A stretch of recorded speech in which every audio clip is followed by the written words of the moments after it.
Hi, welcome everybody. Thank you so much for joining our Bridge the Gap panel conference today at Fiverr. Right now, we're moving into our fourth panel and final panel of the day, the fight for financial freedom, where Fiverr sellers and buyers sidestepping the 9 to 5 will all be sharing how freelancing has changed their lives. So, one thing that's special and unique about this panel is that everyone on it is actually a Fiverr community member. So these are all people who've helped build their businesses using Fiverr, whether they're freelancers, small business owners, or entrepreneurs.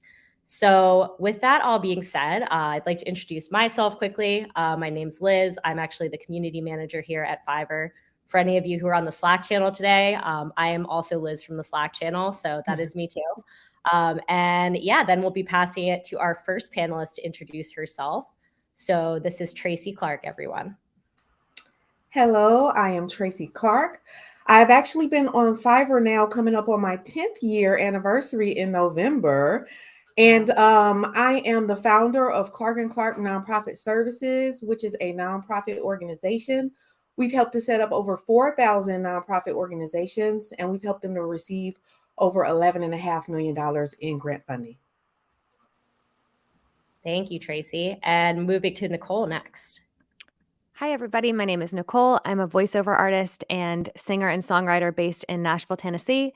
I joined Fiverr in 2017, and I've just completed my 17,000th order on Fiverr. So it's absolutely changed my life. And becoming a freelancer is honestly probably the best thing I've ever done. So I'm really excited to share everything I've learned over the course of all of those projects. Amazing. Thank you, Nicole. Lara. Hi, I'm Lara. I've been working on Fiverr full time, a little less than my other panelists. I've been on Fiverr for 2 years, but I have grown my business exponentially on Fiverr nonetheless. I've worked with over 1,600 clients in the past 18 months alone, and I am currently enjoying a digital nomad lifestyle thanks to Fiverr. It has completely changed my life too. I was always in entrepreneurship, but Fiverr really was a total game changer for my business. Awesome. Thank you, Lara. And last but not least, Scarlett. Hi, everyone. My name is Scarlett Rocourt, and I am the founder and CEO of Wonder Curl. Wonder Curl is a hair wellness product line for natural and curly hair. And we basically focus on simplifying the styling process while giving you long lasting results. And I've been on Fiverr for, I guess, over 8, 9 years now. I don't even remember, but it has really, like, I use Fiverr as kind of like an extension of my team. Whenever I have a need for something that I know I can't do or I don't have the time to do it, it's just so easy to get on Fiverr and find someone on a project basis. Awesome. Thank you, Scarlett. And now that we've introduced everyone, let's go ahead and get into some questions. So, this one you've all kind of touched on already.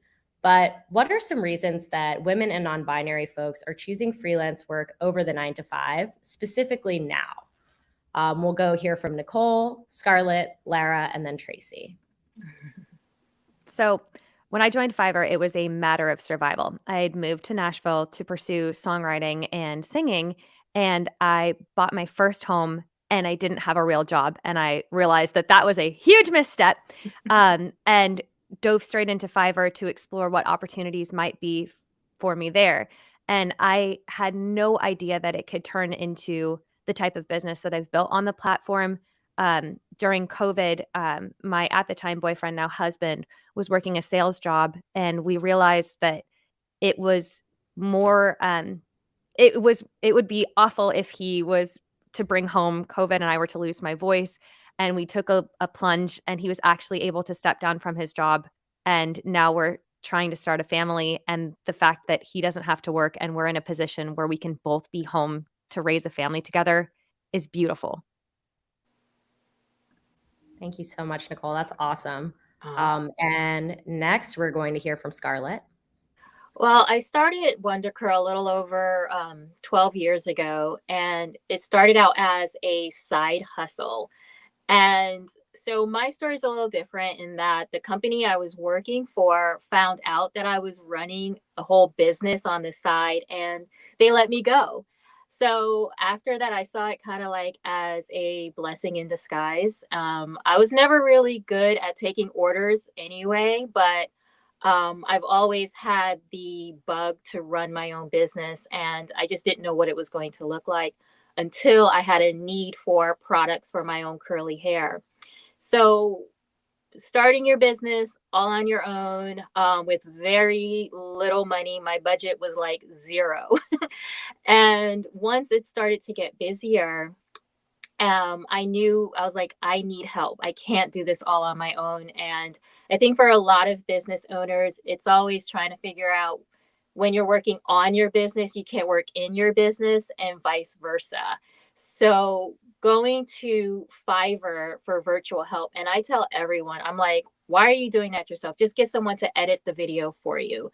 And that's exactly what I've been doing for all these years is anytime I'm like, I don't have the time to do this, I go straight to Fiverr.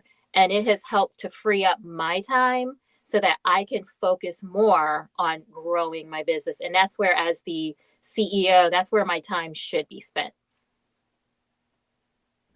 Awesome. Thanks, Scarlett. And I think, just sharing your perspective as a buyer as well. Freelancing is also hugely beneficial for business owners as well as freelancers themselves. Moving to Lara. What I should have probably specified when I was introducing myself is that I'm a certified translator. I ran an agency for 8 years. And just to give you, or put this into perspective, I earn more on my own freelancing without a team than I ever did running an agency because I am now able to leverage my entire skill set without having to hold back. So I know that I'm capable of something. I do it. I am the CEO, the translator, the proofreader of my business, but it also helps me not put any glass ceiling to or cap to my earnings. I make 3 or 4 times more than I ever did working for or in the corporate world, so my 9 to 5.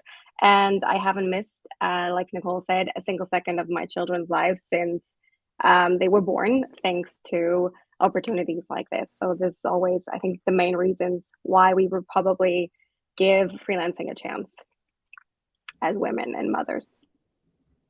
Amazing. Thank you, Lara. And we'll definitely get into how motherhood plays a role in freelancing later in the conversation too. Moving to Tracy next. Yes, well, a little bit like Nicole, Fiverr was really a survival thing for me. I dove into the Fiverr process while actually fleeing from a domestic violence relationship. And so working independently, working from home, and flexible time was very important to me as a mother of 2 children. So I think that there are so many moms that have different types of circumstances and situations going on where they need that flexibility. And that's where places like Fiverr is really invaluable. It's incredible, Tracy. And thank you so much for sharing your story. Moving to our second question now. So which features of the 9 to 5 model would you all say put women at a disadvantage in your workplace? This can include a lower earning potential, the motherhood tax, anything along those lines. We'll start this time with Scarlett, then head to Lara, Tracy, and then Nicole. Well, I'm not a mom, but I guess I could talk from a different perspective in that I am not a morning person. I am much more of a night owl. So when I was working in corporate America for so many years, and I had to commute to a whole different state because I live in New Jersey and my job was in New York City. That, and for a lot of people who commute over an hour, it's like having to wake up at like 6 a.m. to make it into the office by 8 a.m. I was never at my best. I could never function fully until like after lunch. So once I was able to set my own hours and understand what my body needs and how I work best, I'm like, I don't set any meetings if I can help it before 10 a.m. Because I'm like, I'm just not going to be of any use to anybody. I need a few hours just to relax, check emails, and get myself into the groove of my day.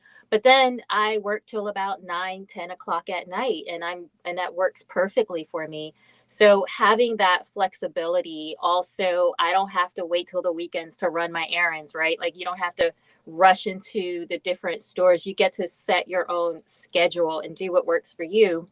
The other thing as a business owner is being able to network. So I can, if there's a breakfast meeting or some sort of lunch event for business owners, I don't have to wait and ask for permission. I can make it happen because it's for me. So that's how it's been working out for me so much. If I need to go to the gym at 11 a.m., I don't have to ask for permission. I get to do it on my own. Wow, the gym at 11 a.m. That's the dream. No one there. I go at 6, and yeah, let me tell you, that's reason enough to do it. Yeah. We'll move to Lara next. Coming back a little bit to, I think, motherhood, which was my main focus for many years. It helped me build a business around the fact that I had a main role in my life, which was being a mom.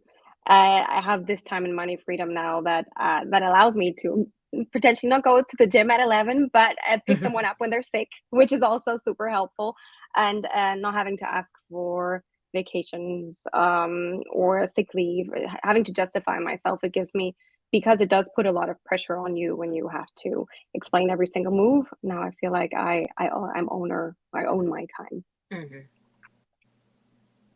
That's great. Thank you, Lara. And Tracy. Yes, I definitely agree with Laura when it comes to motherhood. Being able to just go up to the school if something comes up and take care of those things, and able to make both of those a priority. For a long time, I just felt like in business, you had to choose one. You either was a great mom or you were a great, boss and CEO. But I really feel like we're coming to the time where we can balance both. And I'm starting to be involved with mother entrepreneurial groups who literally are breastfeeding and in a business meeting at the same time and balancing it all. And I'm like, you guys are encouraging me, the young moms that are coming up, that are taking it to a whole nother level. I also agree with Scarlett when it comes to your own rhythm and working at your prime times. I as well don't really start my day to 10:30, 11 o'clock, and do a lot of like meditation and self-care time before that. And it allows me to work at my maximum level and where I can provide the most and really make the most benefit of the time that I'm working. So having that flexibility as opposed to a 9 to 5 has been very, very beneficial as well. And then I have to say as well, for the pay, when it comes to pay and increasing your wages, here where I am, everything is going up. The cost of living is continuing to go up. However, in a traditional 9 to 5, there's a whole process annually where you get raised, excuse me, a couple of cents or $1 or $2 or something like that, when that is nowhere near the rate that things and cost of living is going up. So being able to create a whole nother income stream like we've done inside of our organization, by completing a different type of form if we need to in order to bring in more income, is huge as well. Awesome. Thank you, Tracy. And Nicole.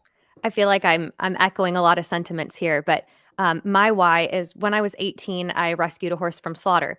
And you can rescue a cheap horse, but they're never actually cheap. And so I realized very young that I needed to find some way to pay for this. And I was always either, had some side hustle going on to feed this hobby that really is like therapy for me. It's so much, I get so much joy from writing. All that to be said, when I started diving into freelancing, I realized that some people would value my time at $25 an hour. Some people would value my time at $50 an hour. And once I realized it's not about it's about how much I can produce in an hour, I can make my hour worth so much more. And it's been insane to see. I play this game with myself where I keep tab of how many hours I work in a week and what I made and what my hourly breaks down to. And it's breaking down to sometimes, not even sometimes, pretty regularly the same amount as surgeons make.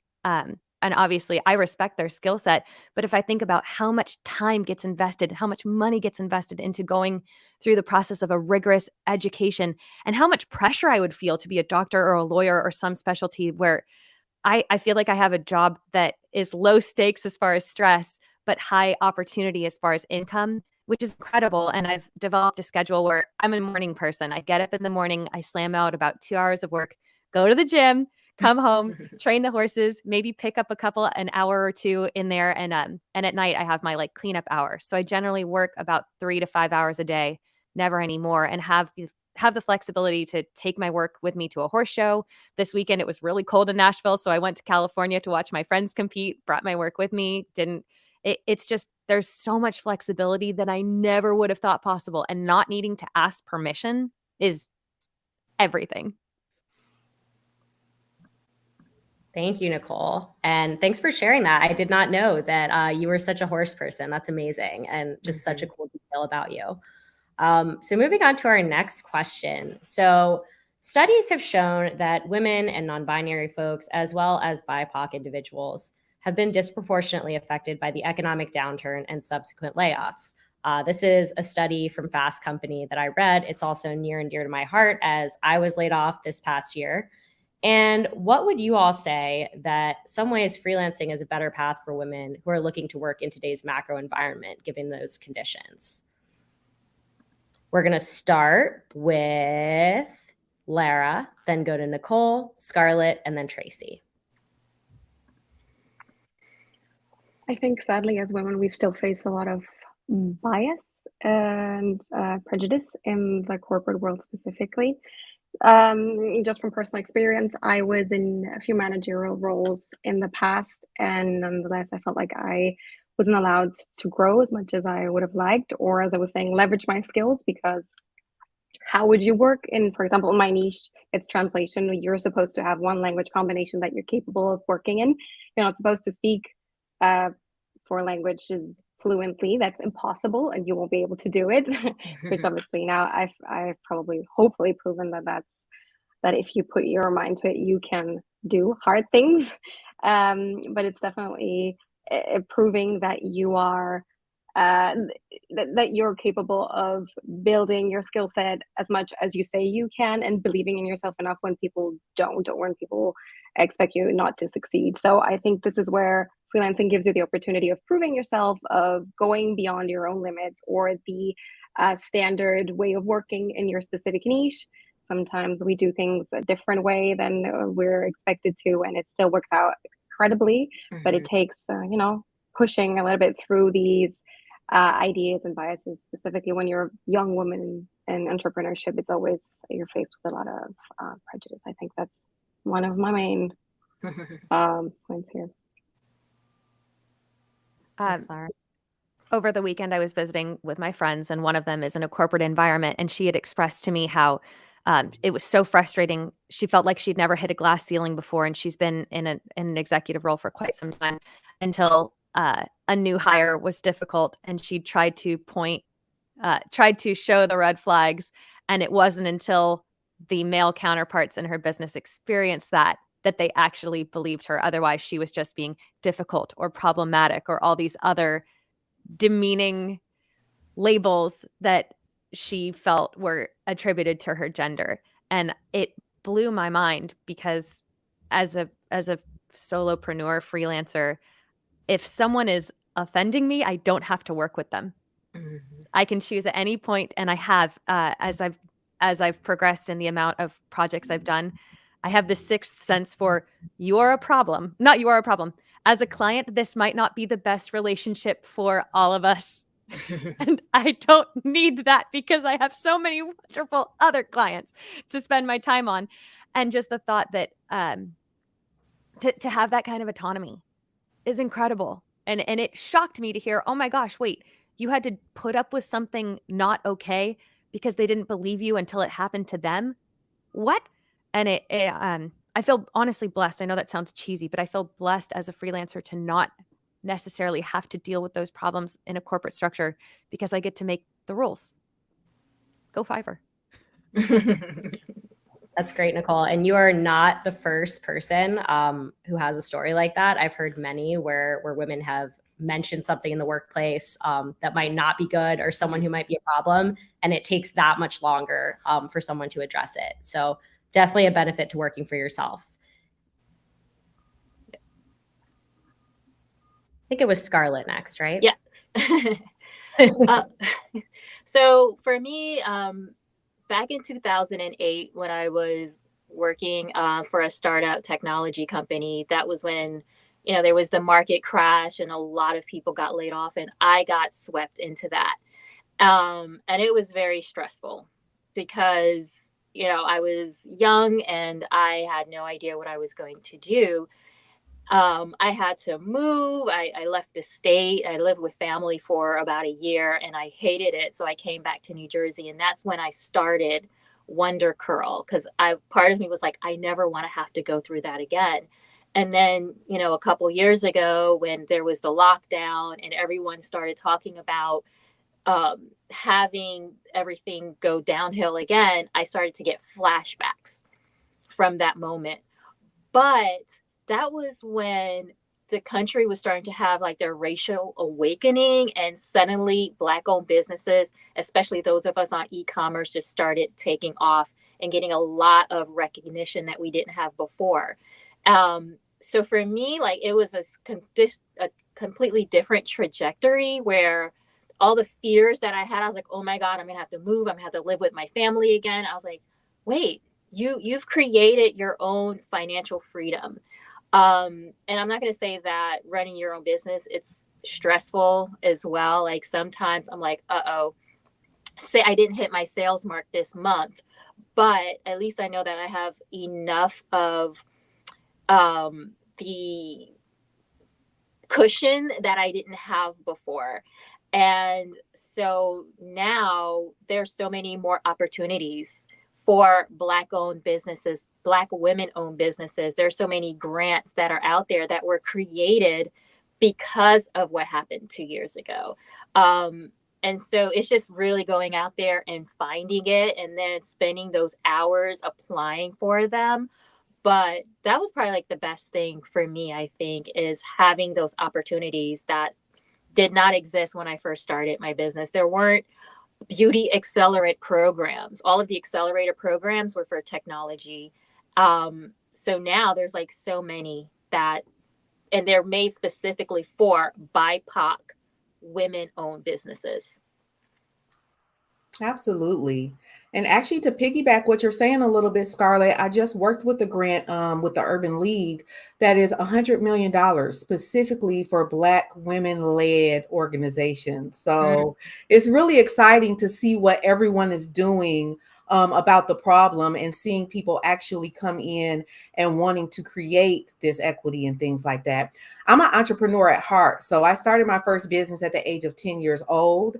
And so I've always been doing business. I've always loved business. I was like managing a store at 12 and walking the money bag. And I lived in Detroit, which is not the best place to do that.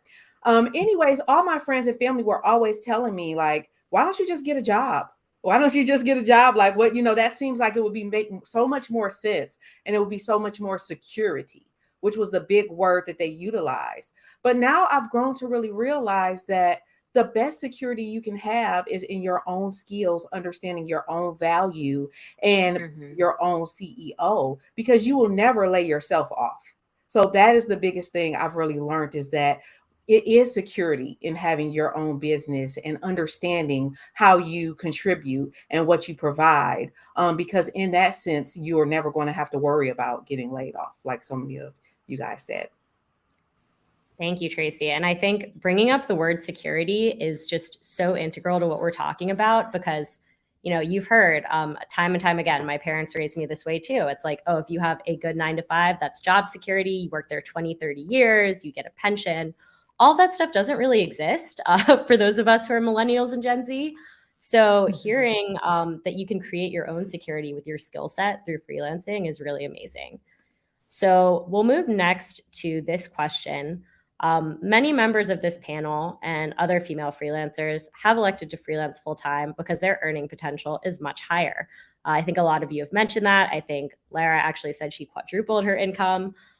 So how does freelancing make it in some ways easier to enter male-dominated professions or close this wage gap? We'll start with Scarlett, then go to Lara, then Tracy, and then Nicole. Well, I'm not a freelancer, so I use Fiverr to help me with growing my business. And when I was working in corporate America, I worked for mostly male-driven industry. So I was in technology for a lot of that time, and then healthcare and technology. And most of the time, and I was the marketing manager, and I would go into the trade shows. So I would be sometimes the only woman in the room. I would be the only Black person in the room, and then I would be the only Black woman in the room. And then I would always be the youngest person in the room. So getting treated seriously always was an issue. I remember people would say to me, or men would say to me, like, "Oh, wow, you really know what you're talking about." And I'm like, yeah, I'm the marketing person. I'm supposed to know what I'm talking about.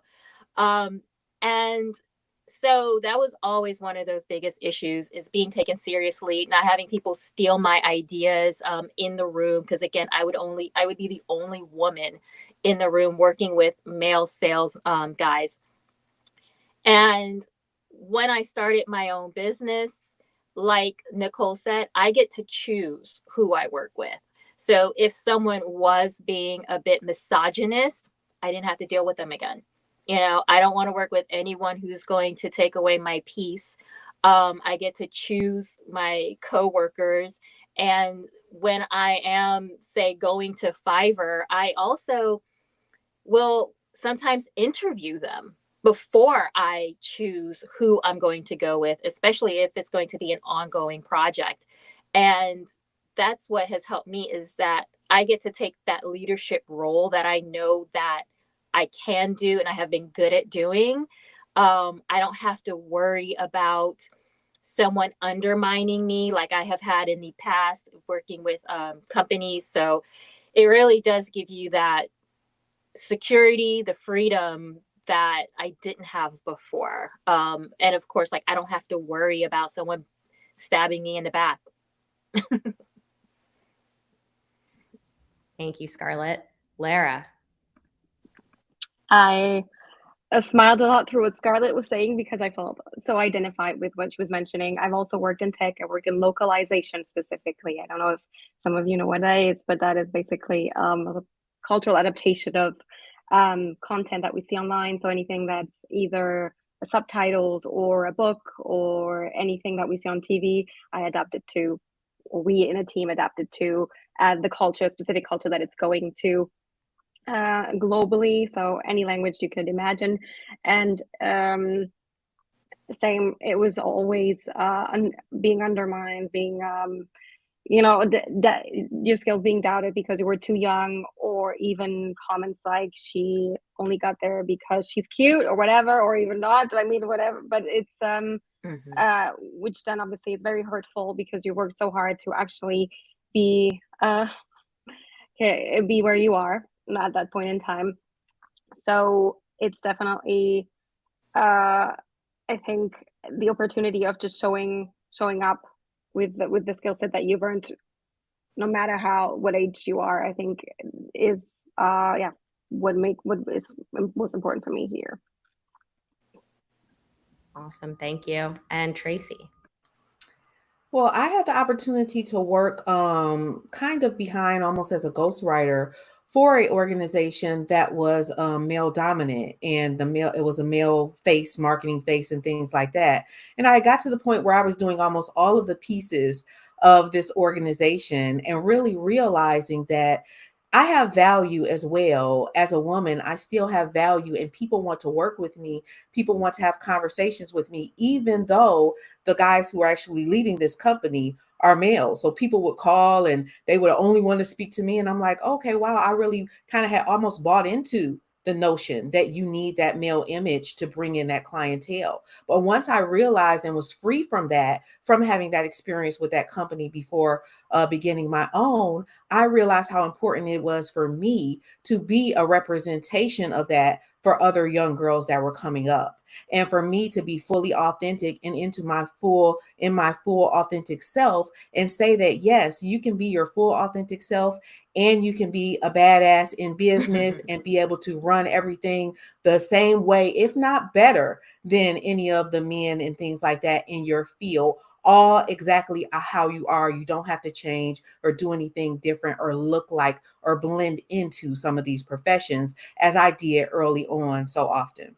Mm-hmm. Awesome. Thank you, Tracy.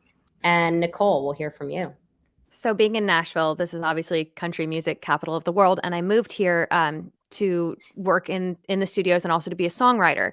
And I'm a music industry veteran. I've had a record deal. I've had songs chart on Billboard, and it is so male dominated. It's not even funny. And I was already starting to work in voiceover. I'd already started. My profile was getting a decent amount of traction on Fiverr, and I was sitting at the Country Music Awards, Triple Play Awards, which is for songwriters who have written 3 or more number ones in a year. And there was not one single female songwriter on the list. And I'm looking around the room, and there's plenty of girls it was a closed industry event. It wasn't like a big anyways, I'm looking around this room, and every female there, myself included, was either an assistant or a songwriter who hadn't gotten recognition. And I thought to myself, screw this. So by the time I actually got offered a publishing deal which is what I moved here for, I did the math and I was like, I make so much more doing voiceover working for myself. Screw all of your bull. And I actually started a band with my high school best friend. And now I get to make music. We're having so much fun. Nobody tells me what to do or whether they like the song or whether I have to go back and cut it or whose boots I have to lick, because I'm not licking anybody's boots. Pardon my rant. Pardon my rant. That's. Yep. No, we loved the rant. I think we all did. And we all felt that passion of, I always feel this way during award shows when it's like, oh, every director is a man, like just so many of the people that hold creative control are men. So really taking that back for yourself and establishing a career is super inspiring, and you should be really proud of that. So for everyone, I'm going to actually mix things up a bit because I saw an audience question come through that I think is just really strong, and I wanted to get all of your takes on it. So this is from Olanma T, who's been super present in all our discussions today. So thank you for that. She asks, how do you balance the desire for financial freedom with the need to take risks and potentially make sacrifices in the short term? We'll hear from Lara, Nicole, Scarlett, and Tracy.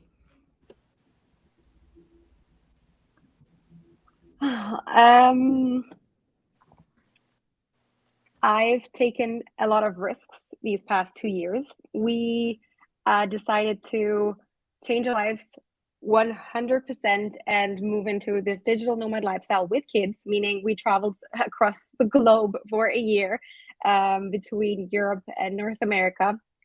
And with staying approximately 30 days at each destination.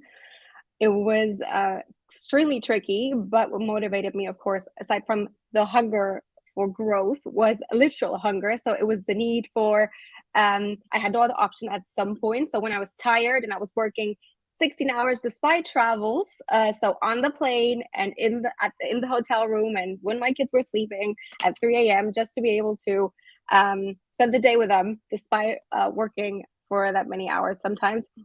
I think what got me through was knowing that at some point it would definitely pay off. So I started working with little brands on Fiverr, and lately, if I am allowed to mention, I worked with brands such as Lidl, Brother, working on their marketing content. So that's what obviously gets me going, and what lights my fire is when I get to see that I'm being seen. It was extremely hard before Fiverr to actually, despite running an agency, being on Google, doing all of the marketing tricks. That's what probably got me so motivated, seeing that I was able to do it. I was going to be seen, and sometimes it's hard, but it's definitely worth it on the long run. Yeah, and I think it's a lot easier to make risk personally when you actually somewhat prepare for them and keep yourself lean as a business. That was something huge. I'm a firm believer in business coaching and getting coaching and being a mentor and a coach myself. So always having some type of person, whether that's just a book that you're reading or an actual mentor in your corner where you can really get that guidance. One of the things that I did way early was hired on a lot of people.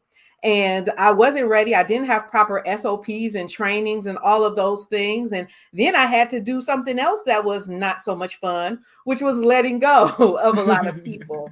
And I learned all of those things the hard way. But what I realized was that when you keep your business lean, you can take risks that are going to benefit your business and are not going to necessarily put you in a bad situation. So what I mean by that is a lot of times, and I think they talked about this on an earlier panel, that in business, sometimes your income monthly is different.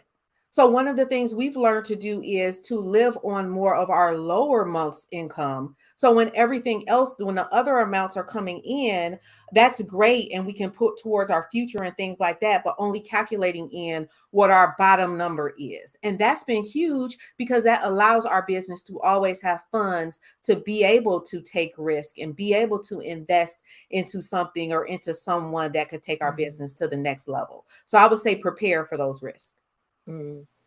Yeah. So there's a quote that I used to read all the time, and it was, "She took the leap, then built her wings on the way down." I don't know if you guys saw that.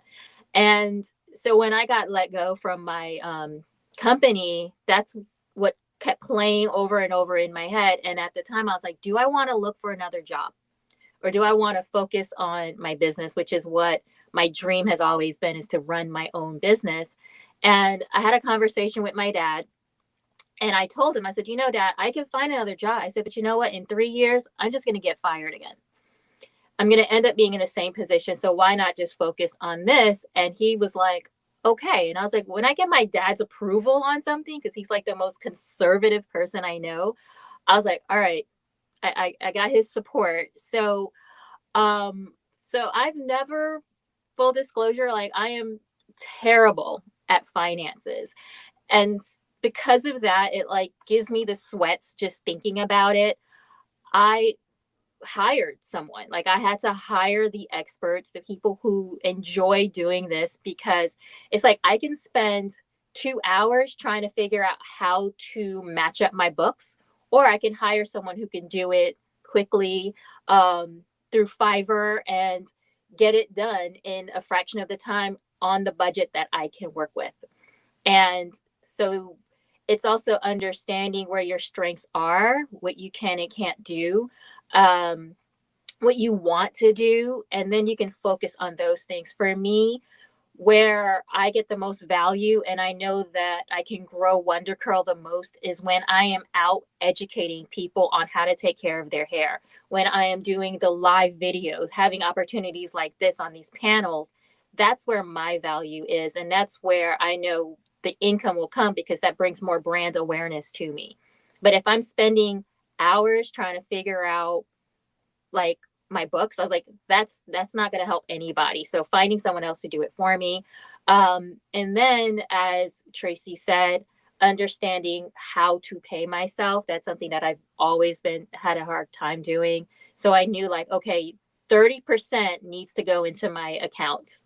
I need to pay me first, and then pay the invoices and pay everything. I'm still working on that part, but it's also understanding your numbers, your strengths, and then taking it from there.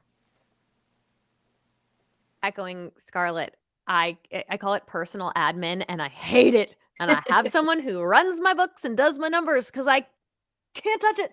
And truthfully, when you think about what your time is worth, I know what my hourly breaks down to. If I'm paying, it would take me more than an hour to do it. I'm happy to pay someone else what the time is worth. And echoing Tracy, I come from a family of small business owners. My grandparents bought a business that my parents now run, and my sister is also involved with. So 3 generations. And I've recently had a conversation with my family, figuring out that it's weird to say this out loud, I earn more than my parents do as a freelancer because they have 12 employees underneath them. They have so much overhead of their business. There is so much involved, the stress, the pressure, the bookkeeping that my mom has to do. And I'm so proud of what my family does. Their commitment to customer service, their organization, the way they see everything through and take care of their smallest customer to their biggest customer is a source of pride. And I attribute my success on Fiverr 112% to that family business. But I also recognize that being able to operate lean has given me the flexibility when I'm having a low month, or if I'm having a high month, to sock away, because I know those low months are coming. There is an ebb and a flow to business. And as I mentioned, when my now husband stepped down from his job and we weren't sure if it was temporary or not, rewind a year prior to that. Oh gosh. Oh, not even. In summer of 2019, we purchased a horse farm purely on my income. Thanks to Fiverr, we were able to get into this property, which was a dream of ours. He's a horse guy too. And so our bills went up. And then because of COVID, his income went away. And it was terrifying. But I knew in my heart the trajectory I could see. Fiverr has really good analytics. If you're a seller, you can see how your income's going and all the things. It's super useful. I knew that the opportunity to grow was there. I busted my butt in 2020, not only because of this external pressure, but also there was so much work on Fiverr in 2020 because the environment was changing so rapidly. And so, yeah, it's a lot, but when you take calculated risks, knowing that the opportunity for growth is there, and generally speaking, as a freelancer, you can take more risk because you're not worried about all of your employees and the overhead of your business and all of these other things to factor in when you're not running as lean. Thank you, Nicole. And this actually leads me into our next question. And after this, we'll go straight into some audience if we have time. And that's, what are some programs and resources that freelance platforms like Fiverr can put in place to ensure equity and support their female entrepreneurs? What resources have helped you that you would like to share? I know Nicole just mentioned analytics being helpful. We'll hear from Tracy, Scarlett, Nicole, and then Lara. Well, I was so excited when I got into Fiverr Seller program where there's mentorship. There's a program where it's a monthly fee and you're able to have a one-on-one mentor amongst all of these other things that come with it. But I took the top value, which is having a one-on-one mentor, Adrian, hello, and being able, also my son's name, you pick your mentor, but being able to message him. I can email him and get a response back within the day of any question I have. Hey, if it's something is in revision, does that mean that, my time is still clicking? Just any little random Fiverr question, being able to reach out to him and get those answers has been amazing. I want to say that program was maybe about a year old. And then also events like this I've went to. I'm a big component of education and understanding and learning, sometimes too much. So I go to a lot of Fiverr events, and I love that you guys are putting on events like this to be able to support the community even more. Yeah, same. When Fiverr in New York City was putting on their in-person events, and please bring them back, I miss them. I would try to go to as many of them as I could. I found them to be so helpful. One, to connect with other business owners such as myself, but also to meet the freelancers, to meet the people that I'm hiring as well. And it would become kind of like this meeting of the minds where we could understand how to work best with each other. Like they say, your net worth is your network is worth your net worth. And so I was able to grow my network that way, build on these relationships that I didn't have before. And now I feel like I'm part of the Fiverr ecosystem, which is pretty awesome. Being able to offer my time like this to help other business owners to understand how I use Fiverr to grow. And I love what you're doing, because I am a part of other virtual places for help. But I find like with Fiverr, I get so much more value out of it because you're doing these types of opportunities for us. Awesome. And I just wanted to say that the New York events are coming back. We're hosting Yay. one in April, and we probably will be having them monthly after that. So stay tuned. I should be posting about that in a couple of days. Nicole. Ditto. I used to host pre-COVID the Nashville community events, and they were, I'm going to be fully honest, simultaneously terrifying. Public speaking and leading events, I want to throw myself off a bridge, but it was a great growth opportunity, and I met some wonderful people. And that leads me to my tool that I love that Fiverr has, because like I said, putting myself out there and self-promotion, don't want to do it. And Fiverr has rolled out promotion for sellers. It's a like pay-per-click kind of promotion. My sales doubled overnight as soon as I implemented that program. And it was great because it's there's a whole bunch that factors into it. But basically, if you keep your customers happy, deliver things on time, and customers leave you positive reviews, generally the promoted system figures you're going to keep people happy. So they keep promoting you. And it's been great. It's been great. Thanks, Fiverr.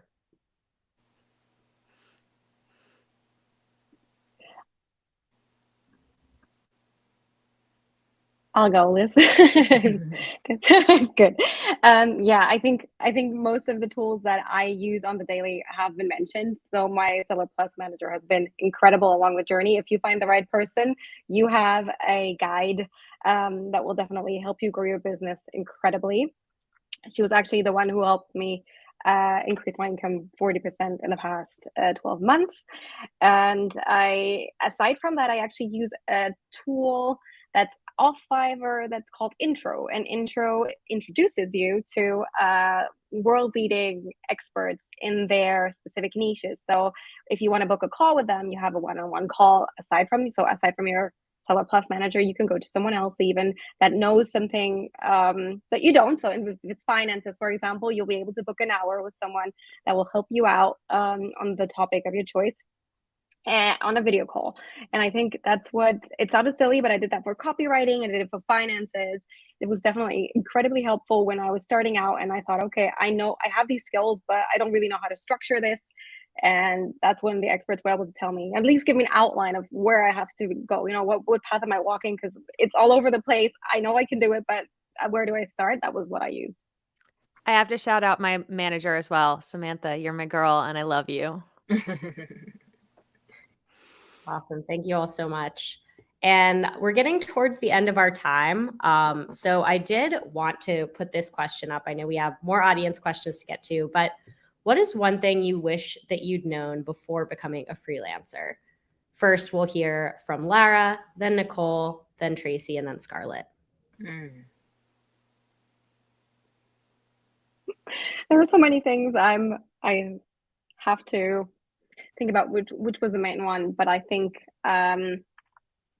probably how much time it would take, maybe because we speak about a lot of freedom, and yes, that's definitely, it's there and you get it at some point, but in the early stages I didn't know how much I would have to invest of my own time, because as I was saying, you're the CEO, you're the employee, you're the accountant, and it takes a while to find balance. I think it's definitely, I'm not going to lie, it's not all roses and rainbows and freedom all the time. You have to put a lot of time in, and I didn't know how much that would be. So when I said 17 hours, I meant 17 hours.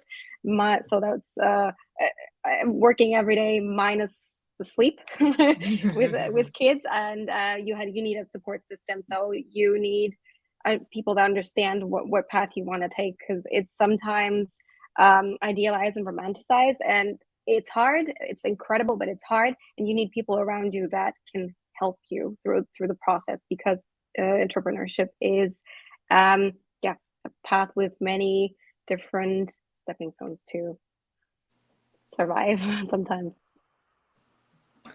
I would say priority and pace. And what I mean by both of those is for pace, I just mean like you don't have to stay in the step you're in. That's a quote that I heard sometime in coaching. And I just really took that and squeezed everything out of it, because I found myself, I'm a person that always is trying to get through things. And I realized from being an entrepreneur and having the opportunity to then start to do research and therapy and things like that, that was all a trauma response of trying to hurry up and get through things. I graduated high school at 16, and then I went to college, and then I built everything was now, rush. And there was value in that because I didn't think twice. I've always been really big on action, take those action steps. And I also feel like sometimes it is a privilege for you to be able to sit and plan and think it out. Sometimes, depending on the situation, you have to move fast. But remembering that doing things right is sometimes more important than doing things fast, because there's so many things I've had to come back and clean up. I didn't have a CRM for the first 5 years in business, and I didn't even know what it meant. And finally, I heard it a couple of times enough to where I was like, hey, what is that? I think I should have one of those. And, I wish I had built that earlier. Setting up SOPs and setting up systems as to how I would train the people that are coming in, and making sure I wrote down exactly how I was doing things to make it easier even for my future self is things that I kind of learned the hard way. So making sure you just go at the pace that wherever your business is, go ahead and sink into that. And it's okay for you to grow at your pace. You don't have to grow super fast. And then I would say in prioritizing, making sure you're focused on the right things.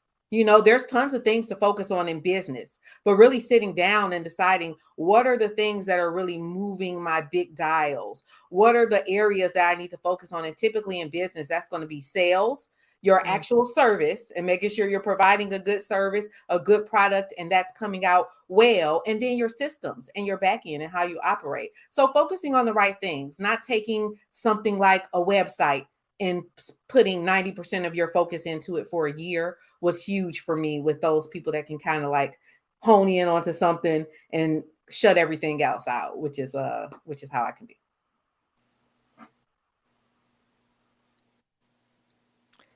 Start yesterday. I had no idea that it would there's a runway before you take off, but the runway may be longer than you think. And I wish I would have started yesterday. Also,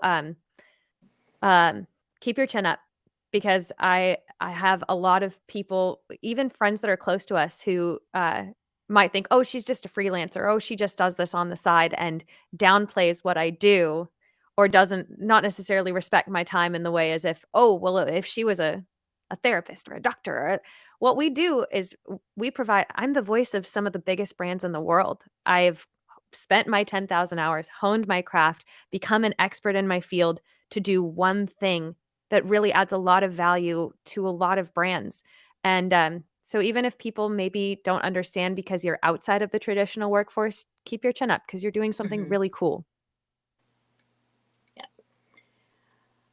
I had to learn when to ask for help.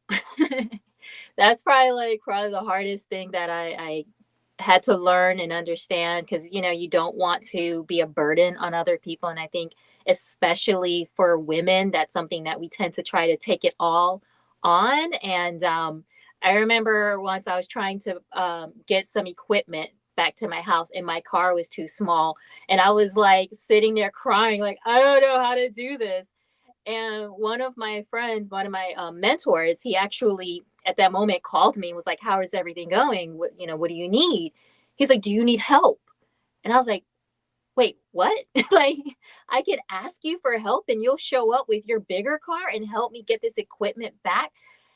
I was like, it never would have occurred to me to ask him for help or ask anybody for help. Like, I probably would have just rented my own car and figured it out on my own, even though I was too small. I couldn't even lift it myself. And it's when those times, it's like, I can't do it all by myself, and I shouldn't have to do it all by myself. And I had to give myself permission to ask other people to help me with certain things and not feel bad about it, because, I'm like, you're free to say no, and there'll be no hard feelings. We'll still be friends, or I'll still ask you for other things. But I just had to learn how to just say, hey, can you help me with this? Do you know how to do this?